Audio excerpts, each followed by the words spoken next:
नमस्कार दोस्तों, आप सबका स्वागत है मेरे YouTube चैनल में। आज की कहानी बहुत ही इंटरेस्टिंग होने वाली है, तो प्लीज़ मेरे कहानी को लास्ट तक ज़रूर सुनिएगा। स्कूल की मीटिंग ख़त्म होते ही मैंने टैक्सी ली और घर की ओर भागी। पता नहीं क्यों आज मेरी बहू और मेरे बेटे ने मुझसे प्रॉमिस लिया था कि शाम को 6 बजे घर पहुंच जाऊं। मैंने बहुत बार पूछा कि आखिर ऐसी क्या इमरजेंसी आ गई, लेकिन वो एक ही बात दोहराते रहे कि आपको शाम को पता चलेगा। अपना वादा पूरा करना, जल्दी आ जाओगे। वैसे मैं कभी लेट होती भी नहीं हूँ। मेरे होठों पर मुस्कुराहट आ गई। 5 साल हो गए थे शादी के, पर अभी भी नए जोड़े जैसे दिखते थे दोनों। साथ ऑफिस जाते, साथ वापस आते। पर बहू निक्की रसोई में मेरा हाथ बटाने आ जाती तो कभी बेटा मोहित भी मेरा हाथ बटाने आ जाता। दोनों मिलजुल कर रसोई में काम करते और हमारी गृहस्थी बहुत ही अच्छी चल रही थी। आप जाकर अपने पोते के साथ खेलो, हम सारा काम कर लेंगे। कब मैं अपनी दादी की याद कर रहा हूँ, समझती भी हो। दोनों की गुटरगू में मेरा कोई काम नहीं सोचकर मैं अपने पोते के पास चली आती तो मुझे देखते मुझसे लिपट जाता। ट्रैफिक जाम की वजह से मैं टैक्सी रुक गई, पर मेरी यादें नहीं रुकी थी। मुझे आज भी उस दिन की तस्वीर साफ नज़र आती जब मोहित की 25वां जन्मदिन था। मैंने उसे आशीर्वाद देते हुए कहा था, बेटा खूब तरक्की करना, ज़िंदगी में खूब आगे बढ़ना और सबका खूब ख्याल रखना। भगवान तुझे लंबी उम्र दे मेरे बेटे। तो उसने अपना सर मेरी गोद में रखते हुए पूछा था, माँ क्या आशीर्वाद सच होते हैं? मैंने प्यार से कहा था, हाँ बेटा, बड़े बुजुर्गों के आशीर्वाद तो सच होने के लिए ही दिए जाते हैं और माँ का आशीष बच्चों को हर मुश्किल से बचाता है। मोहित ने पूछा था, आपका आशीष भी तो मुझ पर मुश्किल से बचाएगा ना? मैंने प्यार से उसके सर पर हाथ फेरा। ज़रूर बेटा ज़रूर, आप मेरा आशीर्वाद हमेशा तेरे साथ है और तुझे कोई गलत काम नहीं करने देगा। तो फिर आप पर कोई मुसीबत कैसे आ सकती है? मोहित ने झिझकते हुए कहा था, माँ मैं आज अपने जन्मदिन पर आपसे कुछ मांगना चाहता हूँ। मैंने बड़े आश्चर्य से उसे देखा। मोहित बड़ा ही शांत और होनहार बच्चा था। उसने न कभी कोई जिद की थी और न कभी कोई चीज़ मांगी। बचपन से ही अपना काम खुद करता, मेरी मदद करता, पढ़ाई में अव्वल आता। अभी तो पढ़ाई समाप्त हो चुकी थी। उसने मुझे चुप देखकर कहा, माँ मैंने अब तक आपसे कभी कुछ नहीं मांगा, मैं कोई गलत काम नहीं मांग नहीं रखूँगा। मैंने उत्तर दिया, मुझे पता है बेटा, बचपन में तो नहीं मांगा, अब मेरा कमाऊ बेटा हो के क्या ज़रूरत पड़ गई माँ से, यही सोच रही हूँ। मोहित ने मेरे हाथ को पकड़ते हुए धीरे से कहा, माँ मैं एक लड़की से प्यार करता हूँ। वैसे तो मोहित जैसे शांत और शर्मीले लड़के से मुझे यह उम्मीद ना थी। फिर मैंने उसकी तरफ आंख उठा के देखा। वो भी मेरी तरफ बड़ी उम्मीद से देख रहा था। ज़रूर कोई खास लड़की होगी जिसने मोहित को अपने प्यार में बांध लिया था। पर शायद और आगे बढ़ने से पहले मेरे बेटे को मेरी इजाज़त चाहिए थी। इसलिए मैंने मुस्कुरा कर जवाब दिया, चल अच्छा हुआ तूने मुझे खुद ही लड़की चुनकर बता दी, मेरी टेंशन कम कर दी। मोहित इस जवाब से चुप रहा। फिर मैंने सोचा कोई समस्या ज़रूर है। मैं ये सोचकर कांप गई कि कहीं कोई बड़ी प्रॉब्लम ना हो जिससे मेरा बेटा इतना चिंतित है। मैंने उसके हाथों को सहलाते हुए धीरे से पूछा, क्या बात है मोहित? पर उसने जवाब में एक बार मेरी ओर देखा। अपनी नाखून कुतरने वाली आदत, जब भी वह थोड़ा सा नर्वस होता था तो नाखून कुतरने लग जाता था। मोहित ने तुरंत जवाब दिया, नहीं माँ, वो हमारे ख़ानदान की है, बहुत खूबसूरत है और होशियार है। कल ही उसका रिज़ल्ट आया है, फर्स्ट क्लास मिला है बीए में। मैंने आश्वस्त होकर कहा, तो फिर दिक्कत कहाँ है? उनके घर वाले नहीं मान रहे हैं? मुझे ले चल, मैं उन्हें समझा दूंगी। अच्छी नौकरी करते हो, अच्छा खानदान है हमारा। मोहित ने सर हिलाते हुए कहा, नहीं माँ, उनके घर वालों को तो कुछ भी पता नहीं है। मुझे उसकी ये बातें आंख मिचौली जैसी लगी। मैंने अपना धीरज खोते हुए कहा, तो फिर प्रॉब्लम क्या है? मेरी जान सूखी जा रही है, सीधे सीधे बताओ, क्या वो लड़की तुझे पसंद नहीं करती? मोहित ने तुरंत जवाब दिया, नहीं माँ, हम एक दूसरे को बहुत प्यार करते हैं। और कहते ही वह शर्म से गर्दन हिला झुका ली। अब मैं थोड़ी झुंझला कर बोल पड़ी, ये नहीं वो नहीं बेटा, पहेलियाँ मत बुझाओ, जो भी प्रॉब्लम है साफ साफ बताओ। मेरी तरफ देखते हुए कहा, माँ वो मांगलिक है। मैं चुप थी। मांगलिक है पर साहिल नहीं है मांगलिक। किसी और से शादी नहीं कर सकते वरना उसके जीवन साथी के प्राणों का संशय हो सकता है।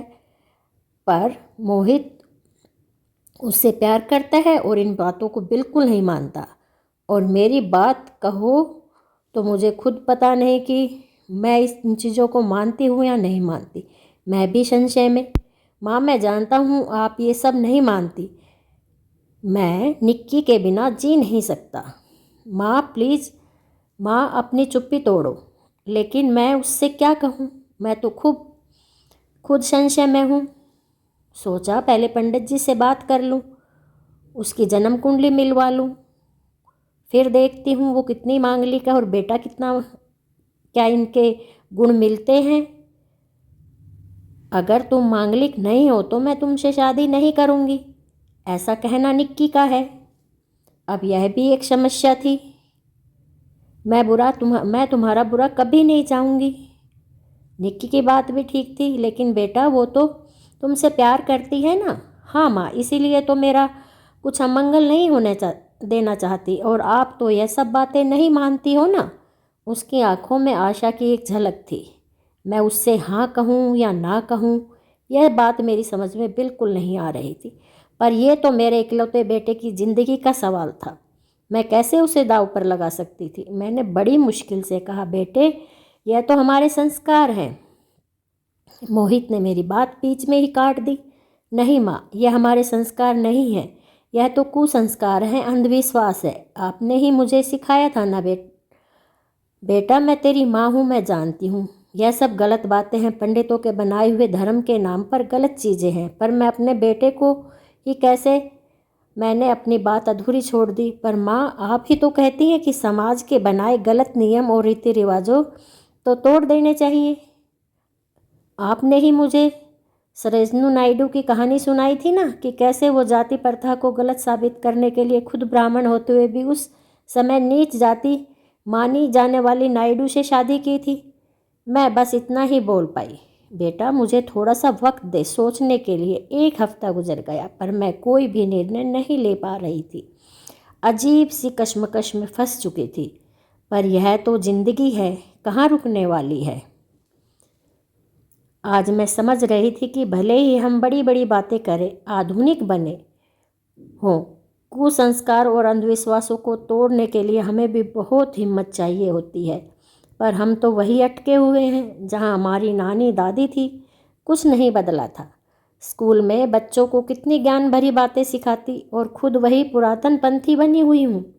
इसी उधेड़-बुन में मैंने 1 हफ्ता निकाल दिया। मैं जानती थी मैं जो भी कर रही हूँ गलत है। मेरे मोहित को मेरे फैसले का इंतज़ार था।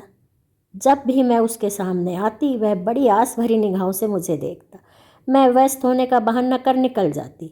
मेरा स्कूल घर से ऑफिस काफ़ी दूर था, इसलिए मुझे अक्सर लौटने में देर हो जाती थी। ज़्यादातर दिन मोहित मेरे से पहले ही ऑफिस से लौट आता और मेरे लिए मेरी पसंदीदा लस्सी बनाकर रखता। एक दिन जब मैं स्कूल से वापस आई, उसके साथ मेरा परिचय कराते हुए कहा, माँ ये निक्की है। उस प्यारी सी लड़की ने झट से मेरे पाँव छू लिए और बड़ी ही मीठी आवाज़ में बोली, आंटी आप बैठो, मैं आपके लिए लस्सी लाती हूँ। मैं अवाक सी उसे देख रही थी। मुझे गर्व हुआ अपने बेटे की पसंद पर। कितनी खूबसूरत है, कितनी सभ्य है, कितनी प्यारी है मेरे बेटे की यह परी जैसा जीवन साथी। मुझे अच्छा लगा, मैं अपनी भावनाओं में खोई हुई थी।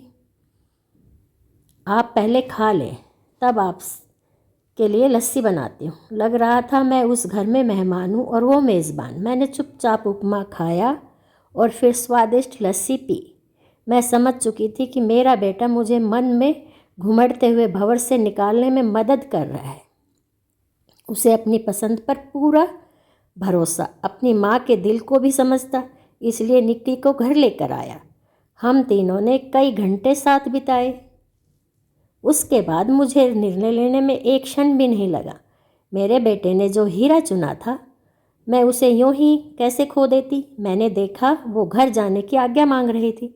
मैंने आशीर्वाद देते हुए कहा, मोहित बेटा इसे घर छोड़ आओ, और निक्की बेटा अपने पापा का नंबर मुझे दे दो। मुझे अब अपने हाथों की लस्सी रोज़ पिलाना। ड्राइवर की बातों में मैं अपने ख्यालों में लौट आई। दीदी जी आपका घर आ गया। जैसे ही घर में घुसी अचानक ढेर सारी रंग बिरंगी बत्तियां जल उठी और पूरे घर में हैप्पी बर्थडे टू यू की आवाज़ लहराने लगी। मैंने देखा मोहित, निक्की और उनके सारे दोस्त मौजूद थे। अभी याद आया आज मेरा जन्मदिन था। मैं अवाक सी देख रही थी। सारे घर को उन्होंने कितनी खूबसूरती से सजाया था। निक्की आगे आकर मेरा हाथ पकड़ते हुए बोली, जन्मदिन मुबारक हो मम्मी जी। आज पार्टी ख़त्म हो चुकी थी। मैं तो जैसे ही एक सपने के दौर से गुजर रही थी। एक सुंदर सा सुहाना सा सपना। कभी सोचा नहीं था मैं भी किसी के लिए इतना महत्व रखती हूँ, कोई मेरा भी जन्मदिन याद रखेगा। मोहित ने बताया ये सारा इंतजाम निक्की ने किया है। झूठ मूठ निक्की को डांटते हुए कहा, क्या ज़रूरत थी इन सब करने की, कितनी मेहनत की है।